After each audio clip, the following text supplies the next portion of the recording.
I am a winner. If the odds are against me and others say I can't, I will work twice as hard because I am a winner. If I fall behind with time running out, I will play like the score is tied because I am a winner. If defeat is staring right in my face as the opponent prepares to celebrate, I will refuse to blink and continue to pursue victory because I am a winner. Because I am a winner, I will strive and believe that each day I can become better. Because I am a winner, I will support my teammates and respect my opponents. Because I am a winner, I will dream big and work hard to make my dreams a reality. Because I am a winner, I will neither quit, nor complain, nor make excuses, nor say I can't. I am a winner and I expect to win.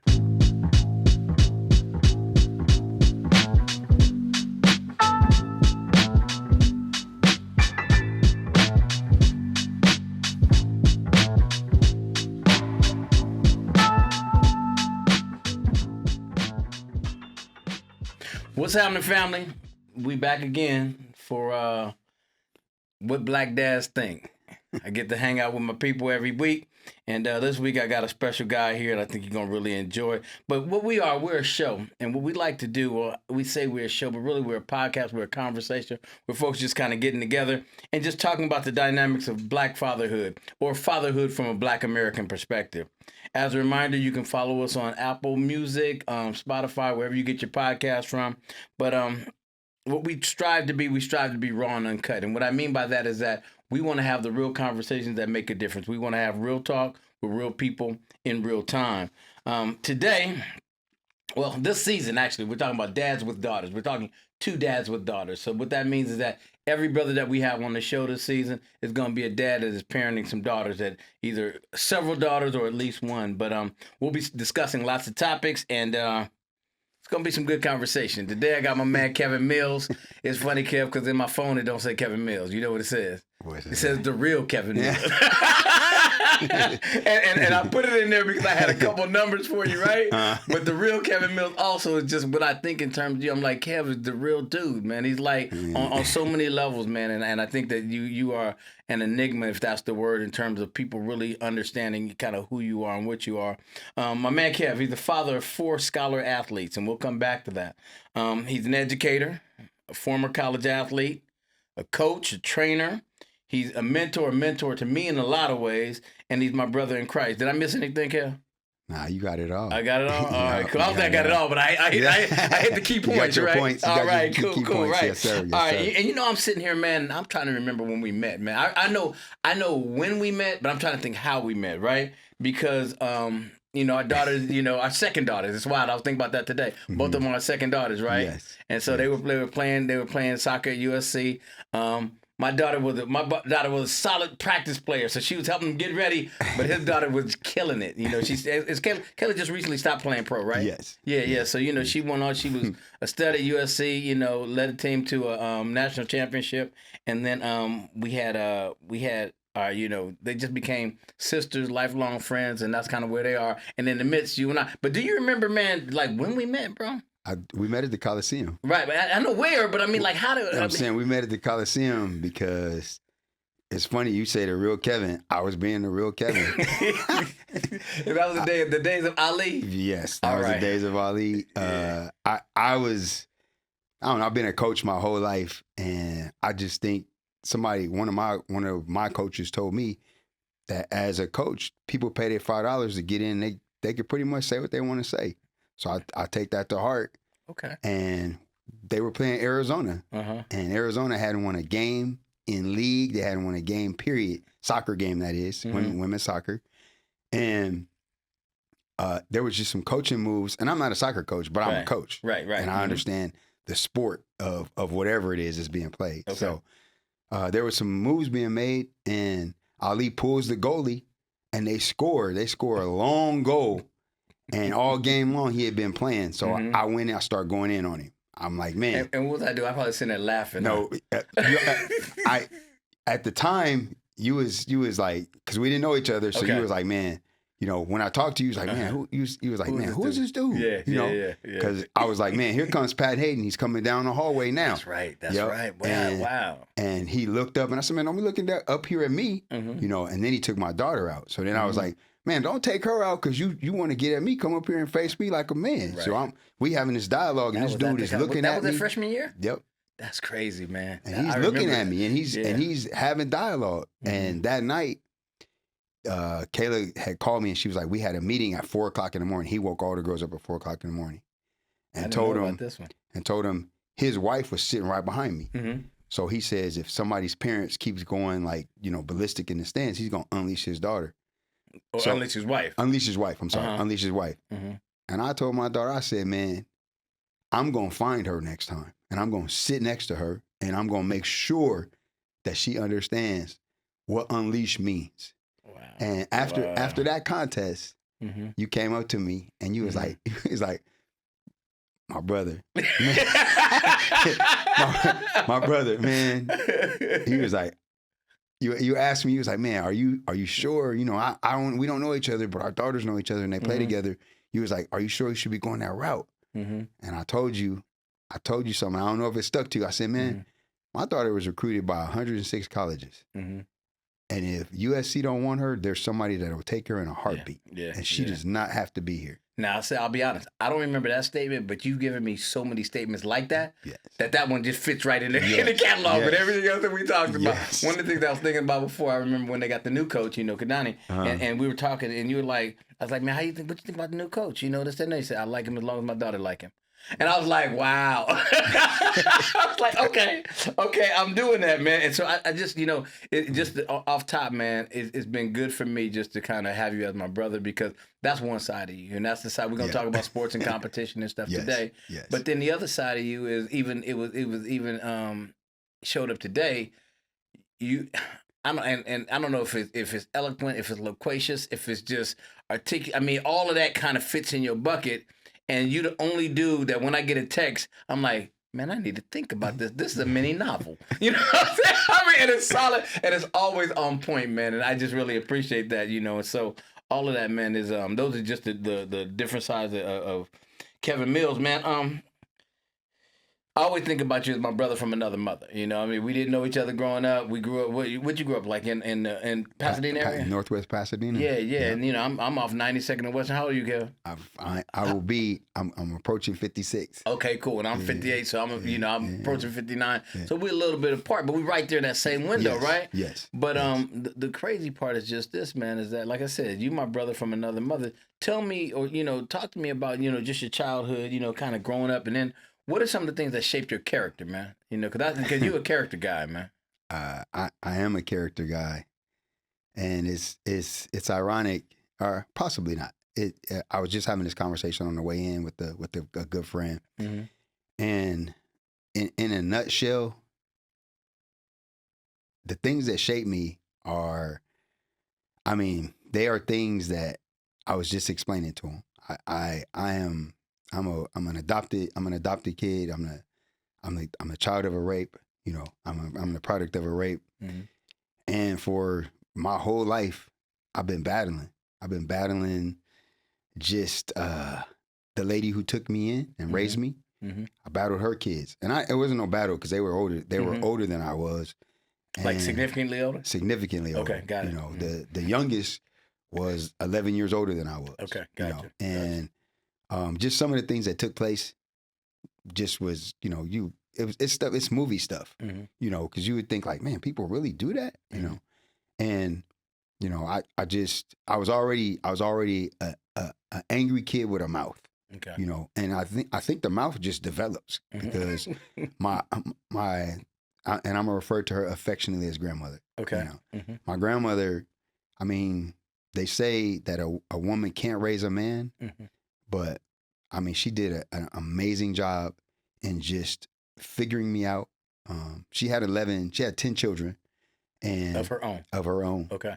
And she used to talk to me about how she didn't really get it right, coming through. So, just when she first started, she was like, I made a lot of errors, I made a lot of mistakes, and she was a nanny and she was a housekeeper. Okay. So she had the privilege of being a lot of things to a lot of white people, and she learned. And she wasn't a highly educated person. She had a 3rd grade education. Okay. but man, could she talk with the best of them and get whatever she wanted. Okay. And her thing with me was, When you say talk with the best of them, was it the fact that she had, she was just intelligent and articulate, or was it the fact that she had the gift of gab, or was she just so wise that when she got into that mix of the conversation, it's like she could tie you in a knot and you didn't even know you was being tied? yes to all of that. because she was eloquent in her way. She spoke fluent Spanish, so she could go. Oh, wow. She Okay. could go talk to, And she was a black lady. she was a black lady. All right, got you. She'd go talk to. She was 5'11", 6 feet, about 280 pounds, Oh, and smooth black with coal black hair. I mean, just a beautiful lady. okay. And she could go talk to Mexican people in their language. She could talk when she was in the presence of white people in their homes. She knew how to play the part. She would dress up in bonnets and aprons, and she was just the ultimate, Hattie. Okay. And when she needed to, when she was with her own people, she knew how to talk to them as well. Okay. And just an amazing person. Wow. So her, these parts are fuzzy because I don't know how I derived to be with her, but I do know that God is amazing. And I know that now at this stage of my life, when I look back, because it was only God that put me there. Because technically, most babies that are produced by rape, they were getting discarded at the time, aborted. Okay. They were being given to shelters or given for adoption. And I don't imagine I'll ever know the connection, but the connection and everything that went down was just amazing. Wow. So is she still with us, man? No. Okay. She died when I was 16 years old. Okay. So and I've basically been emancipated since then. Okay. And I mean, she was just like, for example, when I used to write, she would wait till I finished the whole paper. If there was a mistake, she'd tear the paper up, do it again. That's why I get those texts I get. I'm like, they are spot on because grandmother told you this is how you get down when you put the pen in the paper. When you go in there every single day, you make up that bed. When you get up, that's the first thing you do. You make up your bed, you get dressed. Because you never know what the day is going to bring. And you don't want to have to go get dressed to go if opportunity calls. Right. There were so many things. There was just every day I woke up. This woman told me I was going to be special, and I was going to be something special, and I was going to be great. So when you say it was movie type stuff, it was really movie type stuff. It was really movie type stuff. Wow. And then as I learned about myself and I look back on those things in hindsight, in retrospect, it was just her learning from the environments that she was in. Okay. This is how white people talk to their kids. This is what they tell them. I got you. And that wasn't taking place in the average black home, at least that I knew. It was fussing and stuff going on, and she always really understood what she was building in me, and her children were all successful too. They're college graduates. Even though you didn't get along with them that well, they man, handled their business in life. Man, they handled their business in life. So that comes from somewhere, and I know it was because of her, because she was. I don't even like saying this term right now because it's overblown. But she was truly a strong black woman. Okay. Who was a woman. She had her boyfriend, but she knew how to be a woman. She cooked.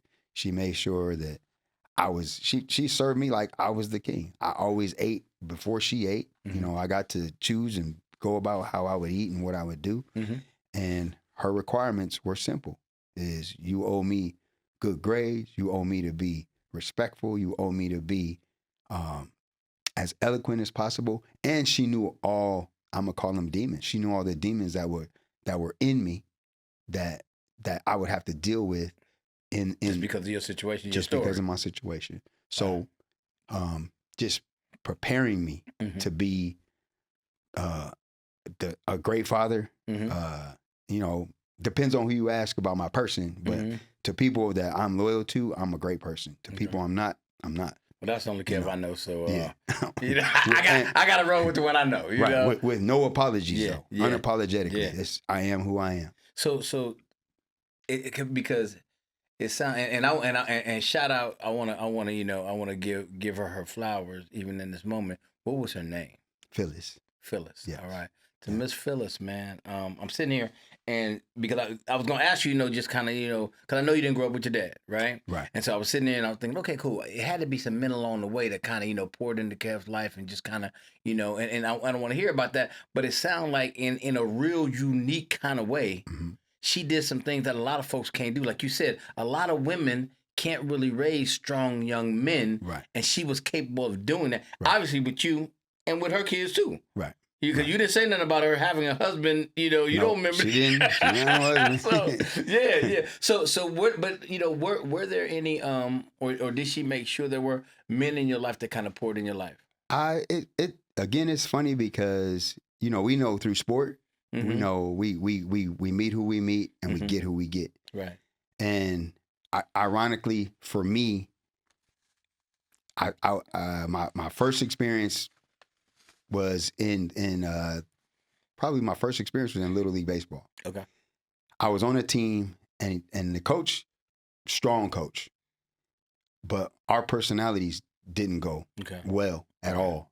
So I wound up getting cut, Mhm. and they moved me down. Or first they moved me across. They moved Okay, me to another They team at moved that me. level. They moved me laterally first. We didn't get along. Uh-huh. So then they moved me down, All right. and then they moved me over to the Cubs, and the Cubs and the Red Devils were like the worst team in the league. Mm-hmm.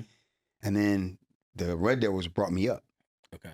So, and his name was So it was like a farm system. yes. Okay, got it. So I was a good baseball player, just Mhm. attitude bad, just Mhm. don't want to listen, Right. can't listen, ain't listening. Mhm. So went up to the major leagues, and Coach Cathcart and Coach Cathcart, he wasn't the greatest Now, because how old were you at this coaches. point? I'm 10 years old. Okay. Yep, Okay. I'm 10 years old. I'm in the majors. I'm doing my little baseball thing. Mm-hmm. And Coach Cathcart wasn't the greatest strategist or anything like Mhm. that, but he was what I needed. Right. And Got it. again, this is in retrospect. He was what I needed because he was a white coach in an all black league. 'Cause He was married to a black lady. Okay. Had his Okay. sons. His son was on the team, and Mhm. his sons had played before us. And he was just what I needed Okay. because Okay. I could defy him, and this dude would still let me be me. Right. Everybody Right. else was trying to corral it, and we're gonna make you do. We're gonna make you. Uh-huh. I ain't doing it. I ain't doing it. So he just helped you navigate it. he helped me Would you say navigate. that you respected him? I did. I had love for him. Okay. I had love for him because, again, my first year in baseball was terrible. We lost every game. Mm-hmm. So I cried. I did all of that. Fought after games after a while. But to his credit, we came back and we was pretty dynamic later Okay. on the next 2 years. Okay. And then he had an assistant, and his assistant was Mr. Henderson.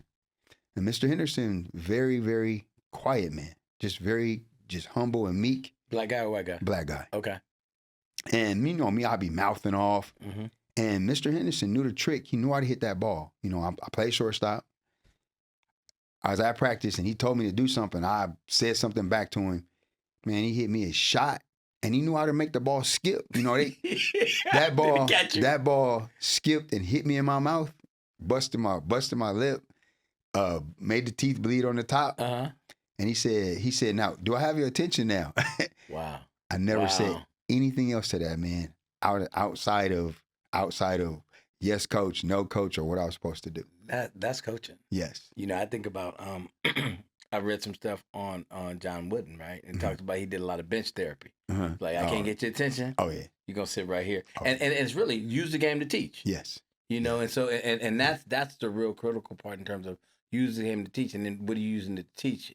On that day, he was teaching you to keep your mouth shut. Man, keep your mouth shut. And when I ask you something, if you can't respond respectfully, Mm-hmm. like I know that woman taught you, Mm-hmm. then we're gonna figure something out. Yeah, we're gonna figure something out. Wow, that's So, crazy. yeah. That is crazy. So like I told you, we highlighting dads with daughters, right? Yes, And sir. so I'm hearing you tell all your stories and kind of your childhood, and then you flip the other side of the coin. Now you in fatherhood, right? Man. It's from one hood to the other hood, right? Man. Man. So I mean, you got 4 children, and Keon, that's your baby boy, who is not a baby boy. We're going Right. in. He's a junior, about to be a senior next cool. year. Talk to me about your daughters, man. You got 3 of them. All of them, went to college and played. With D1 athletes. They all went on scholarship. Yes. Oh, so you ain't paying Yes, for college or nothing, three huh, dog? Division I scholarship athletes who were scholars. Tell me about these women, man. 'Cause I can't see these young ladies. They grown women. Tell me about these women. Who are they, man? I mean, they are fantastic in every right and every sense of the word. Start with Corinne. Corinne is the oldest, and I always reflect back because Corinne is the one who made me want to live and be in life again. You know, because just coming up, I didn't want to be here. I wasn't gonna kill myself. I wasn't gonna kill nobody else, but I did not want to be here. Just a lot of stuff going on intricately with my person. And when Corinne was born, I found something to live for, someone to live for, and I fell in love for the first time. Wow. You know, Wow. and that was Corinne, and she was just, you know, my nickname for her was she was my big dog, and everywhere I went, this young lady went. Okay. You know, and then I joke, I say, well, you know, God, because he knows this, and he said, well, man, I thought this was gonna do it, but nah, I got to send them something else. So then you got Barry Sanders. So then I got Kayla. That's my girl right there. I Like got shaking Kayla. everybody up, you know. and Kayla is different because Kayla is 8 days away from my biological mom's birthday. Okay. So October 31st, or October 29th, and November 8th. And Kayla looks like me. I look like my mom. Kayla looks like my mom. Okay. You know, Kayla, all three of the young ladies are athletic. Like my mom, I was told my mom was athletic. You know, played softball and stuff. So Kayla's the one who, she got a little sass to her, but she's the politest thing on earth until you piss her off. Yeah, until you piss her off. That's it. You piss her off, and then you get it. You know, and Kayla, to Kayla's credit, she's always loved me unconditionally. Ever since I can remember, she's loved her daddy unconditionally, and never afraid to ask a question. You know, we have this thing that with all my children is you can ask any question to anyone on this planet as long as you do it respectfully. Anyone. That's real, but I don't even know if that's unique to just your family, and that's just a universal truth, man. You know, you talked about, you know, your grandmother and, you know, Miss Phyllis, and just, you know, her speaking languages like that. I got this thing about Spanish, right? I can't speak it, but I love the language. Right. But I know that if I hit anybody up with, my favorite line is "Como se dice." So "Como se dice esto," and it's that's this, that's it. And it's like if you come correct with respect, people will respond. Yes. And you saying that's just been your standard with all your kids. That's good. That's stuff, it. man. That's it. That's good. That's good. Yeah. So Kayla, you know, so she just sweet. I mean, I can describe Kayla because I know Kayla better than all your daughters. But, you know, what is well, tell me about Kiara. And Kiara's my twin because unfortunately she was at a time when I was getting divorced, and just, you know, how divorce hits children and it affects everybody differently. But Kiara is my tell it like it is girl, you know, and if it's on her heart. Oh man, we sorry here on the I was trying to get here, team, so we're gonna have to go on and get that going. I know that they will edit that out, but let you start back over with Kiara. Go back with Kiara, man. Okay. Kiara's my tell it like it is girl. Unfortunately, at the time at Kiara's 5-6-year-old, I was getting divorced. Okay. And I mean, you know, she's had her daddy issues, you know, self-proclaimed, you know, because I love her like I love everybody else. I've been there, I've shown up, you know, but everybody got to have something. So I think that's part of the culture that we're into. That's a whole other show. Yes. You know, yes. That's a whole other show. Yeah. I get it and I understand it. And for me, who a dude who I'll use some current terminology as well, who always stood on business, even with my children. I'm like, man, this is how it is. This is what we do. So if I make a decision, I'm standing on that decision. Okay. And Kiara has been that and allowed me to see me, but in a girl version, you know. Right. So, okay. I mean, and she's, you know, they're all. So that's a mirror that sometimes makes you smile, sometimes makes you go. Yeah. Yes. I was talking to my boy the other day. It's like, man, we pour stuff in our kids. Yes. and it's cold blooded when we got to drink it. Oh yeah. You know? Oh yeah. Definitely. It's like, wait, Definitely. I built you like this, but I don't know if I really wanted to build Definitely. you like this. Definitely. Yeah. So just thinking in terms of cause I know your kids are dear to your heart, and I know that you have done a lot, but I just want to you talked a little bit about that dynamic of divorce and kind of and this is what I've told you what I've seen, right? Yes. But how have you as a Black dad been able to navigate that that whole experience of your children being raised in two households? I think to Karen's credit, I mean, she's always been amazing. And Karen, that's mom. Yes, Karen's Okay. mom. She's always been amazing. And the one thing that we are unified on, if we never been unified on anything, is our children. Okay. And we care about their direction, their projection, and how they are. So Okay. that in and of itself, it makes life a lot easier. Okay. Because even though, at that period of divorce, there was some anger and some hostility Mhm. as it should be, there was a slight detour in there, but it wasn't enough to really derail anything. Right. The older two ladies were, they were indoctrinated, they were ingrained, they knew what was expected, what was supposed to do. Mm-hmm. And Kiara just kind of, she kind of suffered the brunt of that two household thing. Okay. But to her sister's credit, she's had 3 moms, That's good. and they've all they regulate one another, Mm-hmm. which is another beautiful aspect of my young ladies.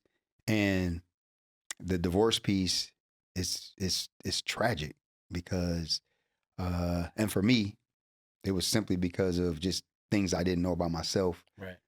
holes that I had in me that I needed to fill in that I was really unaware of. No excuses. Mm-hmm. Definitely facts. Right. Right. Coming from where I come from, there was a lot of stuff I didn't understand or didn't know. And you and I have talked about this previously. You got to learn how to be a husband. You got to learn how to be a father. You got to be a man. You got to see these things. Yeah. Yes, sir. And if you don't see them, then there's really nothing to emulate. Yeah. And then you got to figure it out. And when you listen to the peanut gallery, you get peanuts. Yeah. So I'll say it one more time when the people put it back. That's a Kevin Millsism, y'all. Man, you get peanuts. And because they don't know what they're doing. Because they single. Yeah. They ain't had no relationship. Right. Children terrible. Right. And they not that they gonna anybody's give you advice. Yeah, and not that anybody's children are terrible, but children are terrible. Yeah. Or they don't even have children. You know what Sonya always says? She said the kids are fine, it's the adults. Yes. Yes, definitely, She's like it's definitely, adults. Definitely. Yeah. So I would say that the biggest thing is that just having somebody that agree. We don't even always have to agree. Mm-hmm. We just know that it wasn't about her and it wasn't about me. Mm-hmm. It was always about Kayla, Corinne, Kiara.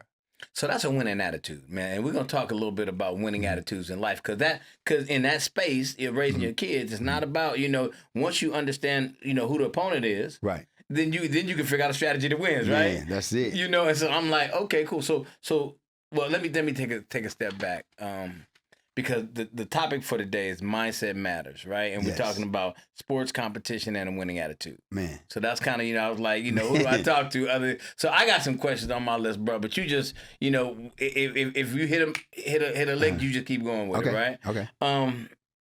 Before we do, we'll come back to that anyway. You're an athlete, Yes. all right? What sports? You talk about baseball. What other sports? I mean, I really did it all. I did football, basketball, baseball. Okay. Yeah. At the high school level, you did them all? At the high school level, did Okay. football and was on the team in basketball for a second. So, Okay. Yeah, Okay. Yeah. So you were a quarterback. Yes. 1980s, right? Yeah. Black quarterbacks. That wasn't a thing, bro. How you end up being a quarterback? They wasn't letting them in Pasadena. So what was your school like? Did you go to predominantly black school, to a mixed school? What Oh no! In high school, I went to Pasadena High School, Okay. and they had a lot of black people come through there. Okay. And it's funny because Pasadena High School at the time was an all white male institution before integration. So it was an all white boys school. Oh yeah. Okay. I didn't know that. Before All right. integration, it was white boys ruling how they rule. Okay. And then when we got there, you know, when you get there, it's still reminiscences of, not all, but reminiscences of that demeanor, that thought process. And even though the demographic had shifted. even though, I mean, I was a product of busing. So I lived on the west side of Altadena, and they bused me all the way over to the east side to Sierra Madre. Okay. So And that's over by the Rose Bowl?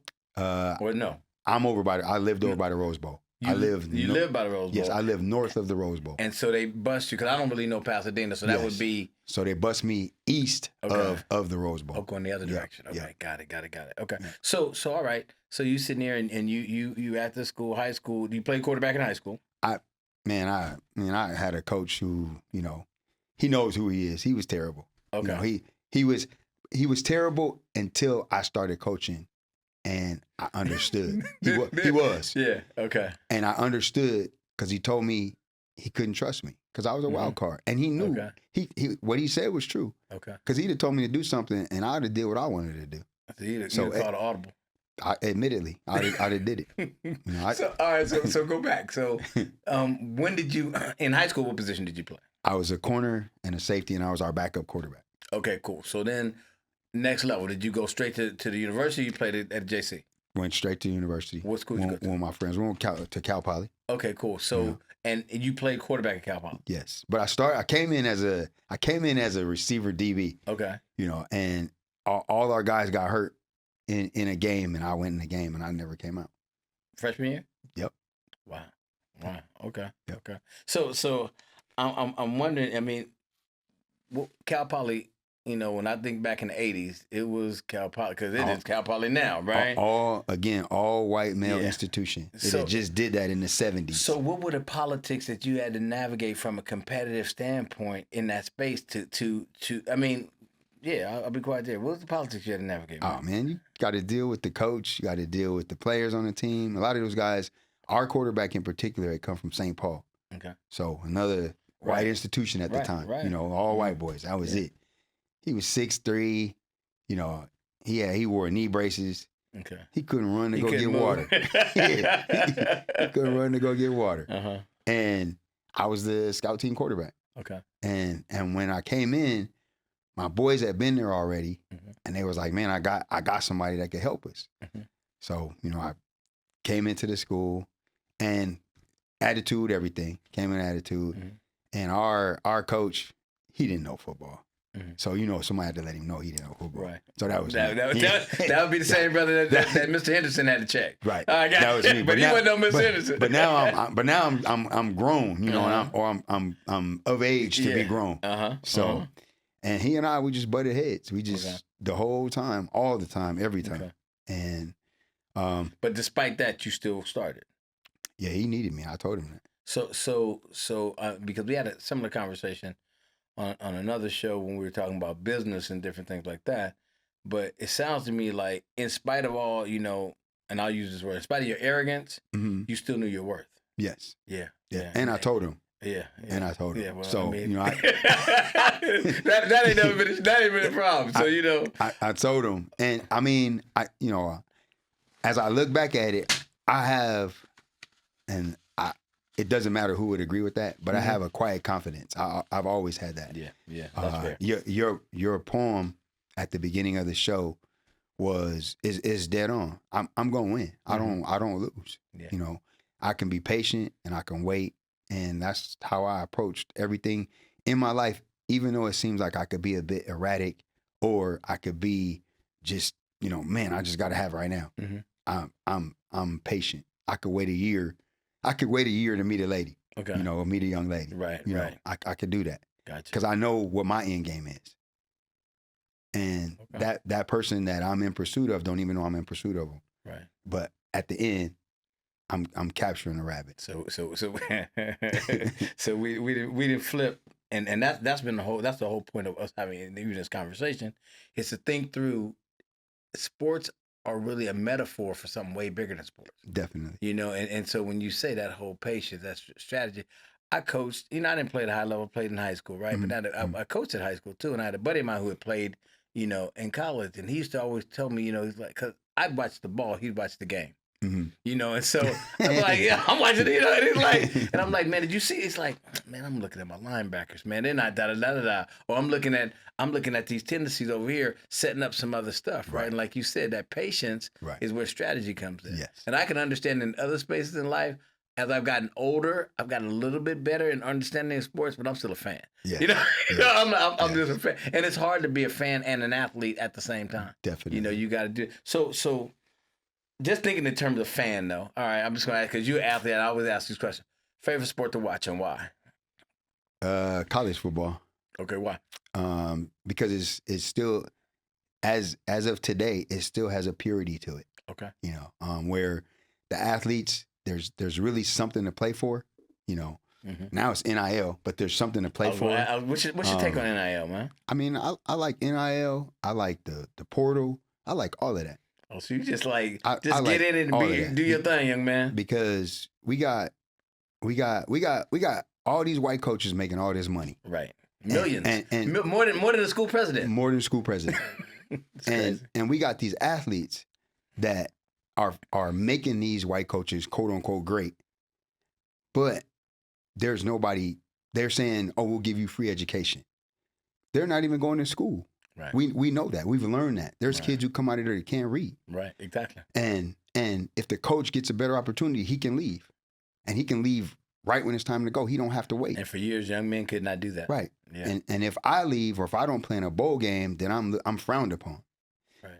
And even bigger than all of that is Nick Saban in my eyes. Mhm. As long as he could cheat and pay everybody that he wanted to pay and get him that way he wanted to get him, everything was fine.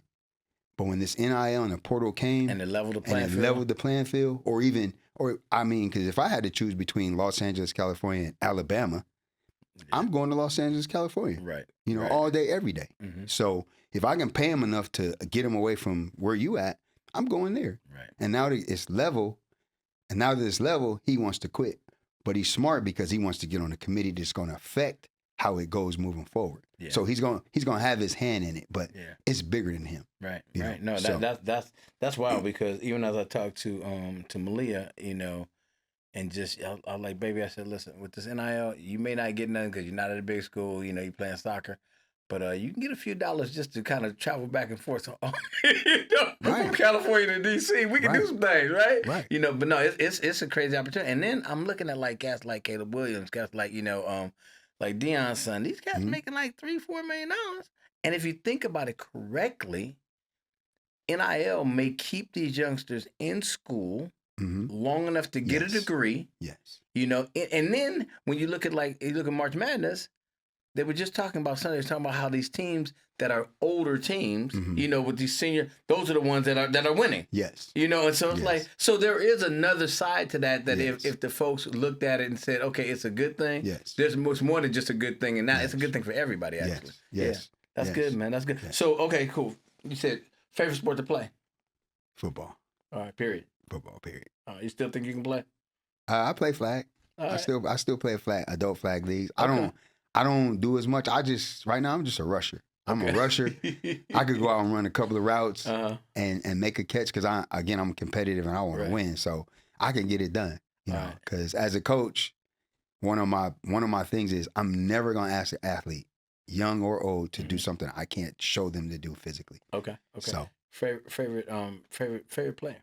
favorite player, Any sport. any sport. Oh man, my guy Everson Walls. He was an old DB. He went to Grambling. He didn't pull it way out of the hat, Man, bro. he went to Grambling and then he played for the Cowboys. Yes, he played. And he for led the Cowboys. NFL in interceptions 3 years in a row. And the whole knock on him is he was too small, Mhm. he was too slow, but the dude had IQ, Yeah. and what holds today still holds true then.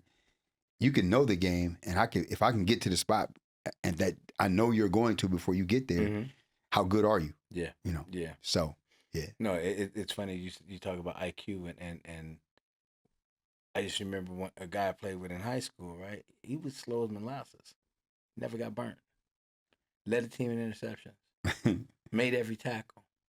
But he just because he was reading the game when everybody else, like I said, he was studying the game when everybody else was watching it. right. You know, and it was like, man, this dude, he was special in that way. And then, okay, cool. Favorite coach? Favorite coach? Yep. Man, I kind of like I'm a Bill Parcells guy. Really? Yeah, Why? I like Bill Parcells because on the outside he never presented like he was scared of the owner. You know, and he was like, man, if you want me to cook, I'm buying the groceries. Right. If you don't want me to buy the groceries, then get somebody else to coach your team. That's fair, and that was his thing. That's You know, it. in New York, that was his thing. In Dallas, that was his thing. You know, The Jets, you know, yeah, and with he the wasn't Jets, where he wasn't afraid to tell Phil Simms like, man, shut up, get over there. This is what we do. You know, this is what we doing. Yeah. You don't like it, Yeah. you can be on the block. Yeah. So I read his books, and I like him because I think our styles are similar. Okay. But I like Tony Dungy because Tony was very humble, had a godlike approach to the game, and knew how to treat young men. But that's not always the case in that game. That game is a business. And Tony Dungy had an edge too. Yes. People forget, you know, they see this nice, like, grandfatherly kind of cat. Yes. They forget this dude was an all-pro quarterback. Yes. You know, and so he was like, he had a little bit of, little bite with him, man. Yeah. So, you know, the elephant in the room, and I wish that my producer, this was for him. We were talking yesterday, man. What would you say is a real difference? Because what would you say is a real difference between today's athletes and those of the 90s or the early 2000s? I ain't going to take us back to the 80s and 70s. Just 90s and early 2000s. What's the difference between these athletes? I think to today's athletes' credit, they're definitely better trained. They have better access to training. They may be faster, they may be stronger, but just overall, yesterday's athlete was definitely tougher. Okay. Definitely tougher. In each sport you go to, they was definitely tougher. And you saying physically, mentally, all of that? Yes, all of that.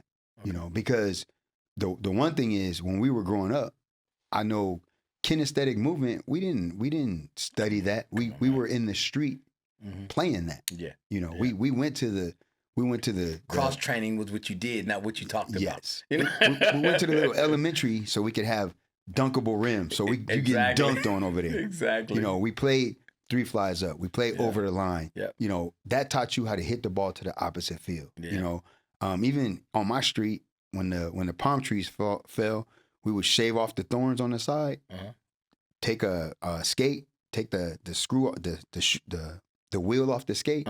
We played hockey. We'd be in our skates. You're lying, man. Man, no lie. That's wild. That's one I didn't hear. Sideline pop, you know, on the football. Yep. So and we changed with the seasons. And very rarely was there people hurt because we weren't using one muscle. We weren't focused and concentrated on, I got to be a football player all year round. So take a step back. Your children, do they play more than one sports? They had to. Okay. You know, coming up, everybody had to do a couple of things. Okay. You know? So your oldest, she college athlete, what sport? She was soccer as well. Okay. But she played tennis. Okay. I think she could have been a great tennis player because all of her trainers, man, she could hit the ball with velocity. She was left-handed. Okay. She was smart. She was athletic. She didn't like tennis because she was out there alone. Yeah, she, you know, I get that. Her thing was she wanted to be, you know, she liked being part of a team. Right. Okay. You know, so Kayla, she soccer. And what else? And then Corinne played baseball. Oh wow. And she you didn't say softball, bro. She played baseball. I was the baseball coach. So wow. She get hit, you know. And then she ran track. Okay. And then Kayla did basketball. Okay. Soccer. And I mean, she did flag football. Okay. That was all she did. Okay. You know. And then Kiara did some karate. She did some softball. Okay. She figured out early. Wait, don't say she did some softball, bro. She went on the ticket with softball. Man. That's what I was gonna say. You know? She figured out early that she did not want to run like her 2 older sisters in soccer. So she was like, man, if I hit this ball far enough, I can jog around the bases. That was her whole mindset. Wow. And she did that to the. I mean, she left Creighton as number 9 in home runs. Wow. And up there in RBIs, and you know, just. I mean, they did their thing. That's good. They did their thing. So thinking in terms of like, you know, not a lot of people who play, sports at a high level. Not a lot of people do that, right? So, what would you say is the benefit? Because everybody growing up, touches sport one way or the other, either as a fan but a lot of us, especially a lot of black kids, we playing it somehow, some way, right? Right. What do you think is the value and the benefit of competitive play and competitive sports with kids? Man, the greatest saying ever is, you can learn more about a kid in an hour of play than you can learn in 200 days, because you get to see how competitive they are, how their juices flow.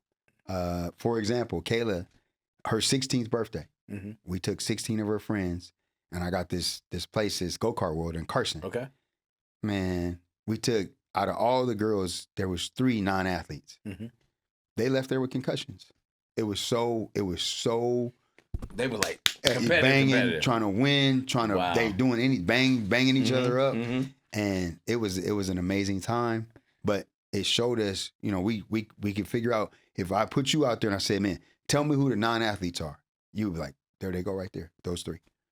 Was it performance, or could you just see through their brain and see their mindset by just just by their expressions, by their disposition? Yes. Okay. Because when they got bumped, they was like, oh, it says no bumping, it says no bumping. Yeah. And because Kayla and my children, we go there, and that's where we get it in. Yeah. We get in, we bumping till they kick us out. Yeah. They kicked us out a couple of times, So we know to test the limits until they get you out of there. Yeah. So, we went, and once Kayla started doing it, then the other ones, they, like I said, they competitive. So they're like, man, she did it, so I'm going to do it. And the other ones was like, oh, well, the rules say no bumping. Okay. So you can see it, and then it got physical out there. So that mindset, right? Deion Sanders says, we looking for dogs, right? Kobe talked about what? Mamba mentality, right? Yes. How is DNA shaped or created in these type of athletes? Is it something that they're born with? Is it talent? Is it effort? Is it nature? Is it nurture? Where does that come from, man? That little kind of, I'm about to get it in. What is it, man? I think it's a high mix of both. I think I always I didn't really think about DNA, but when I've had one of my children do something that I did as a 6th grader, and they had no recollection, no story. They did the exact same thing as a 1st grader, exact same thing, And so you're saying what you did in the 6th grade, you saw it from them much earlier. Yes. Wow. Yes. Okay. So I think so. There's the DNA piece, and then it's like everything. Everything starts at home. I truly believe that. It was part of my coaching mantra. I couldn't have, and I'm gonna say this, not offensive to anyone, unless you are. I couldn't have 3 loser daughters at home, pregnant, fat, just out of control, and then go tell somebody else's kids, like, man, if you listen to me, you're going to achieve this, you're going to do this. So it starts at home in that, man, we were competitive. We were competitive in the house. We played games, from board games to car games to when we in the car driving, we playing games. How did you balance that? How did you keep them from being? Because you talk about their hearts earlier, just kind of who they are, and I met them all, and I have a sense of the kind of women that they are. How did you balance that, man? The balance is probably Karen, and believe it or not, Karen goes harder than I do. Okay. At some contests, you hear when she starts yelling at you, I know you heard her yell at Kayla like, if you do that again, I'm gonna come sit you down. So it's a balance. It's a balance. You gotta have that yin and that yang. Because I'm definitely the dude in my house. I just am. I'm the dad. If I say this, this is what we doing. This is what we doing. And you say in your house, even if you don't live in that house, in your household, even if family, I don't live in that house. Okay. Yeah, because Kiara understands. They had some issues. They called me, came out, took care of business. And then they want to be like, oh, well, don't do that. Nah, don't call me then. Don't call me if you want to tell me how to direct it or do it. We're not doing that. Right. So it's balance. And I grew up in a time when the neighborhood raised a kid. They all had some input into that kid.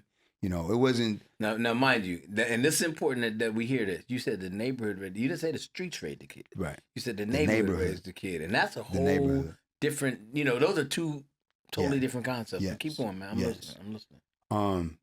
We grew up, and I was a cantankerous little boy. I was. Mhm. I got a brand new bike, painted the bike, but I couldn't paint the bike unless Bob, because Bob owned. It was kind of like Sanford and Son. Bob owned an antique store on the corner, and Bob, Bob seen me every day. I'm always coming and getting into something, so he was like, man, he gave me some paint. I paint the bike. He was like brand new bike. brand new bike, painted it. Why you painted, man? Cause I could. It wasn't even like you didn't like the color. Right. It was like, 'Cause I can paint it. Because I could. That's why, man. And just testing the limits. Yeah, yeah. So just going back to your original question, everything we did had a competitive nature. As they got older, we went to Farnsworth Park one day, and we had one of Corinne's friends with her, Ricky, and we played tag. We go the boundaries were the boundaries of the little park, like the little play park right there with all the apparatus. And man, our tag games we are running, jumping, we diving. We trying to get you because nobody wants to be it. Right. Because it's hard to get somebody once that is. Right. And Ricky commented, she was just like, man, I have never seen tag at this magnitude. It was Because she was always it. Right. She was always it. You ain't catching up. Anytime they tag one of us, yeah. she was the rookie. She was it. Yeah. So those things, I think they made up. Even I just talked to Corinne yesterday, and they play this game, and the name escapes me of the card game right now. But it's a combination of speed and solitaire mixed together. Okay. And they were whooping my butt, and I don't take well to like losing. And I've told her, I said, man, I've been practicing. I have this family that I mentor and that I'm with a lot. I'm practicing on them. So I had her laughing because she was like, yeah, I've been whipping you. I said, you taking pride in that. And like you said, you get to hear everything you poured into them. Yeah. So she was like, you beat us at everything, wouldn't let us win. So now we just gonna give it back to you. Yeah. Sorry, Dad. Yeah. You about to get it, So that's you about where to get on your head, brother. Yes, that's where it is. You talk about happening at the home. You talk about a mindset, because like we compete. Yes, that's just we compete, right? And then I know that your children and even your players, you challenge them to compete also in the classroom. But as an educator, what are some of the strategies that you use to kind of help them apply the same disposition, the same stuff in the classroom that they apply on the ball field? I mean, what do you talk to your students about, or your student athletes? How do you get them to make that connection? It's kind of like how I was raised. First, you get to know somebody, and you do all your fact finding. You get to learn their fears, and you get to learn what their strong suits are, their weaknesses.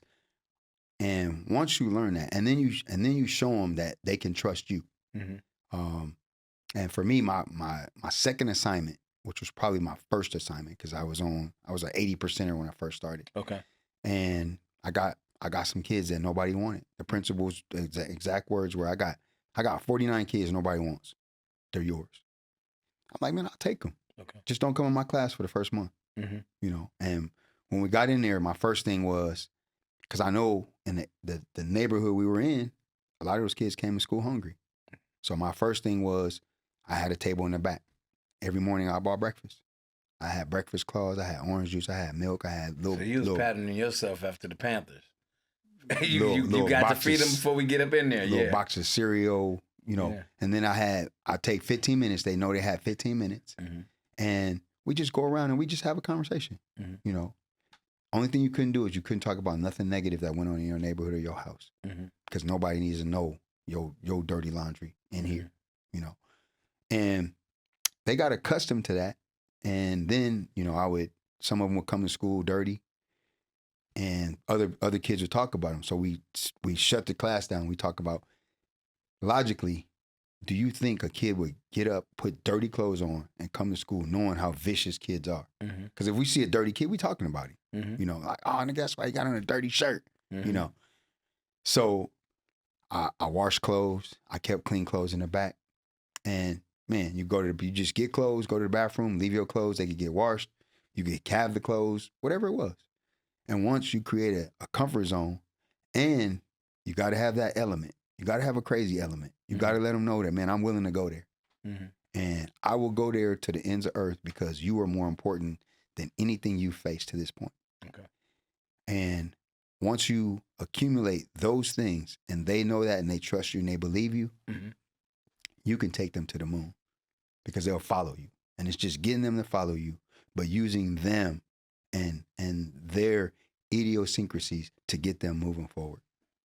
So if I was to take that, because that's the transition in terms of getting their heads right and ready to learn, right? Yes. So I read a book a long time ago, John Wooden book on 12 lessons for performance and personal excellence, right? Yes.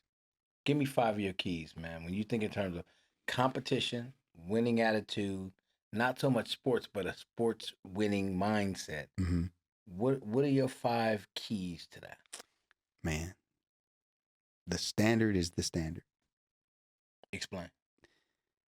If we say that every day we get to school, we got to come in, we got to put our pencils and our pens together and put our books out and make sure that everything's neat and ready to go, there's not a day that we cannot do that. Okay. So we have to do that. The standard is the standard. That's one. Whatever we set, we do. Okay. Number 2 is it's you versus you. It's you versus you.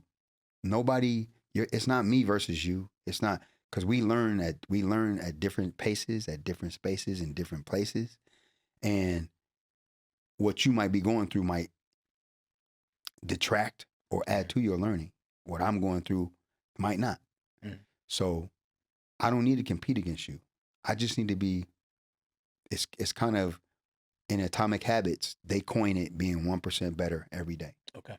For me, I wasn't on Atomic Habits when I started this. So it was just being better than you are today. Yeah. And then the other thing that I learned early and didn't know how to necessarily do to myself was forgive yourself. Is that number 3? Yes, that's number 3. Forgive yourself. All right. It ain't necessarily your fault. When you young, it ain't your fault.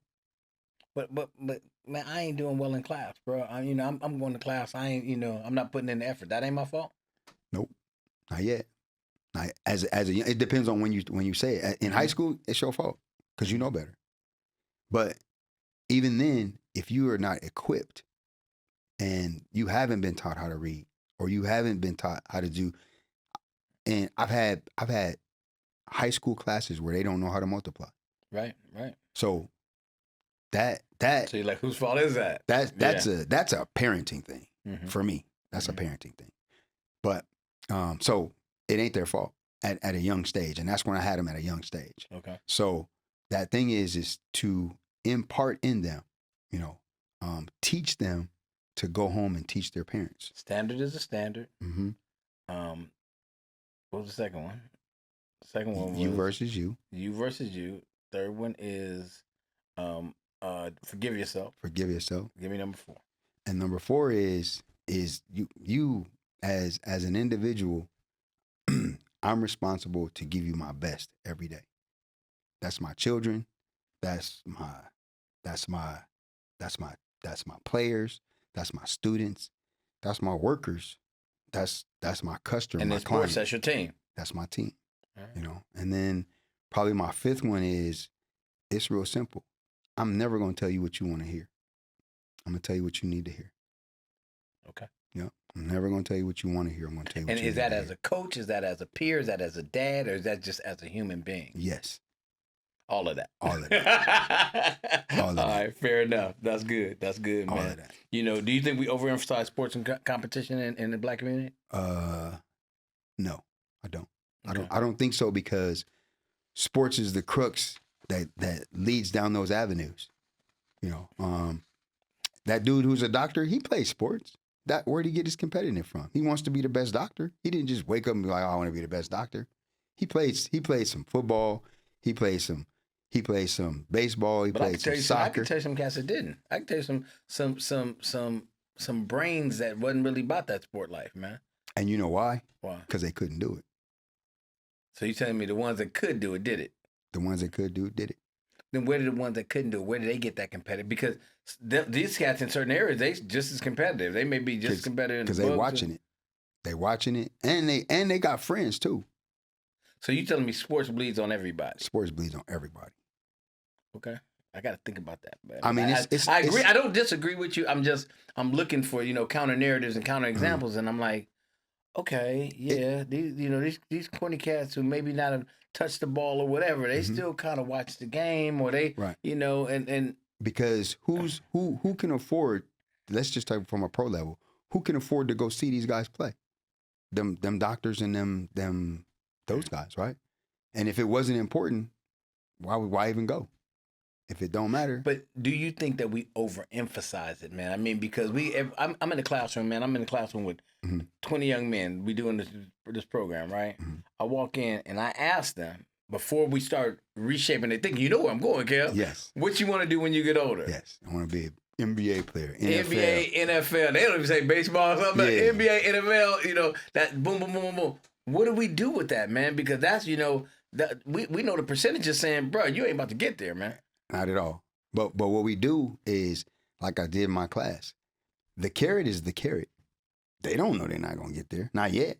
Gotcha. The carrot is the carrot. Use the carrot for as long as the carrot works. Gotcha. And if it can get me to help you do those timetables, to do phonics and learn how to read and get what you need to get, by all means. The carrot is the carrot. All right. You got to use what you're given to use. All right, that's good. That's good. That's a good transition, man.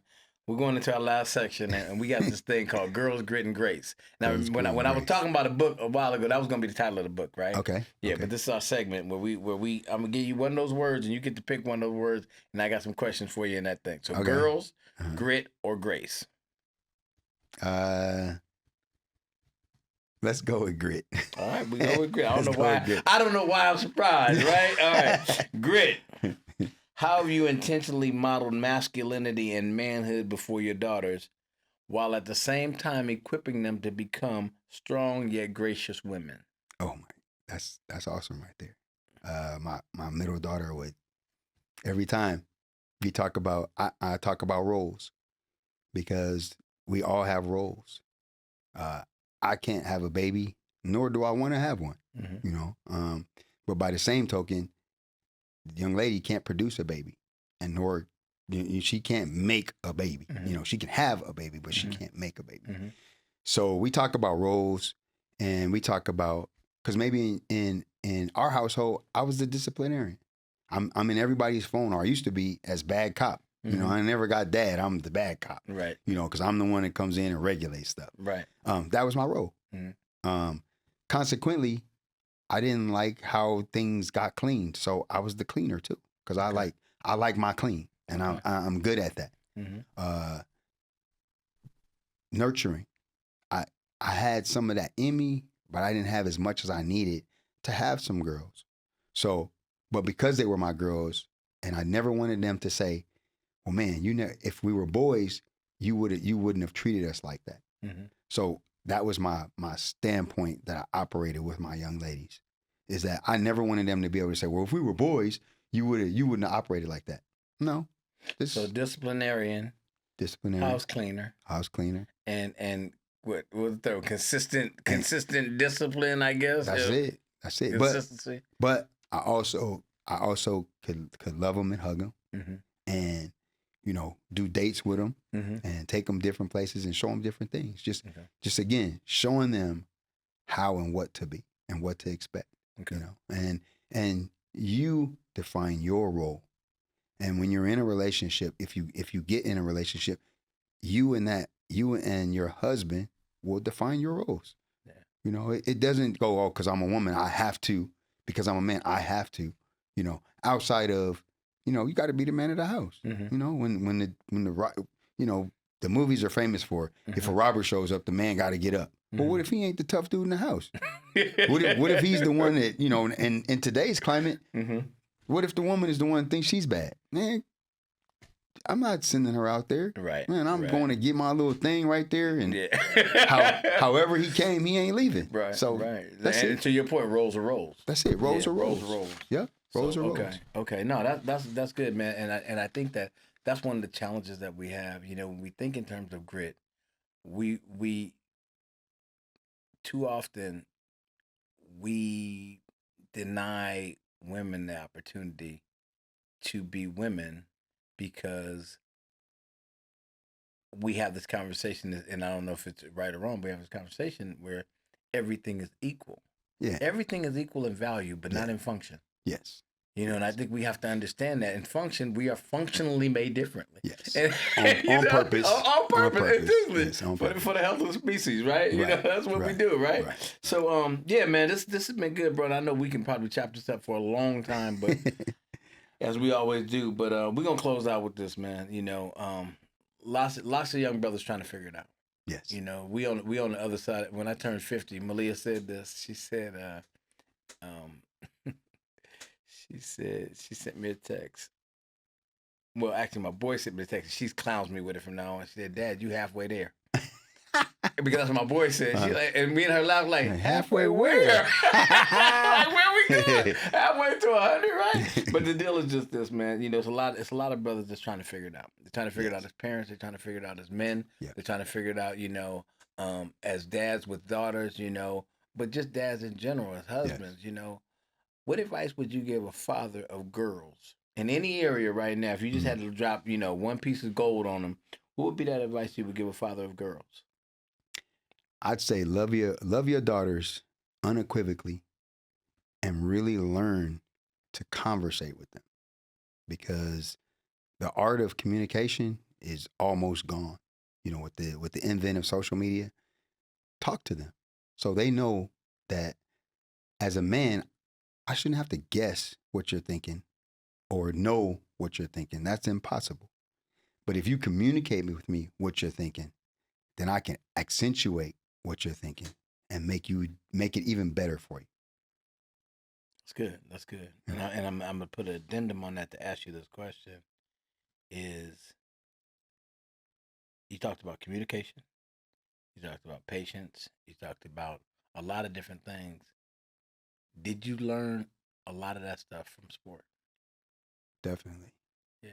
Definitely. A lot of it. I think that, you know, if we see sports through the right lens, it can teach a lot of lessons. Yes. But if we look at it through the lens of I'm just going to get paid at the end, yes, you ain't learning nothing. You missed the journey. Yeah, you missed the journey, man. I love you, brother. Appreciate you. Yes, sir. Love you. Thank you for having me on. Definitely. This is another episode of What Black Dads Think.